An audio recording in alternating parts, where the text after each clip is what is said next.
এই স্পটটা বেছে নেওয়ার একটা কারণ হচ্ছে যে আপনার অনেক স্মৃতি এই মাঠে আছে। প্রথম দিকে যখন মোহামেডান যুব দলের হয়ে খেলেছেন বা আপনার ন্যাশনাল টিমের ক্যারিয়ার শুরু হচ্ছে, একদম শুরুটা যে স্নায়ু চাপ থাকে, আপনার প্রতিমন্ত্রী হিসেবে ক্রীড়াঙ্গনে অভিভাবক হিসেবে আপনার সেই চাপটা একদম শুরুর দিককার এখন ফিল করছেন কিনা, একই রকম কিনা? কাজের চাপ অনেক বেশি, বাট আমি প্রতিটি কাজকে এনজয় করার চেষ্টা করি। আমি মনে করি যে আমি যখন একটি কাজকে যদি এনজয় না করি, সেই কাজের সফলতা আমি কখনোই পাবো না। বিগত সময়ে যখন আমি একজন প্লেয়ার ছিলাম, তখন আমি যেই বিষয়গুলো দেখেছি যে এই সমস্যাগুলো সমাধান করা দরকার, তো সেই জায়গাটিতে আমি আজকে বর্তমানে বসেছি। সেই সমাধানের জায়গাটি আমি চাই যে বিগত সময়ে যে সমস্যাগুলো আমি বলেছি যে এইটা সমাধান করা দরকার, সেই সমাধানগুলো যাতে আমি আমার নিজের হাত দিয়ে যাতে সেটা করতে পারি।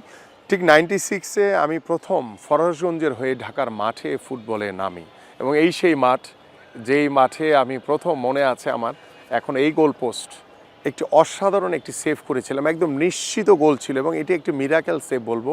সেই সেভের কথা বা সেই সেভের মাধ্যমে কিন্তু ওই প্রথম ম্যাচেই আমার যে আত্মবিশ্বাস তৈরি হয়েছে, এবং আমার যারা দর্শক ছিলেন ওই দিন মাঠে, ওই দিন যারা আমার অফিসিয়াল ছিলেন, কোচ ছিলেন, আমার সতীর্থ খেলোয়াড়রা ছিলেন, সেই দিনই তারা বুঝতে পেরেছিলেন যে না, আমিনুল বোধহয় অনেক দূর যাবে। একটি অসাধারণ বছর ছিল, এবং সেই শুরুটা ভালো হওয়ার কারণে আমি বাংলাদেশ ফুটবল টিমে দীর্ঘ 17 বছর অনেক ইনজুরিকে ওভারকাম করে কিন্তু আমি খেলে গেছি।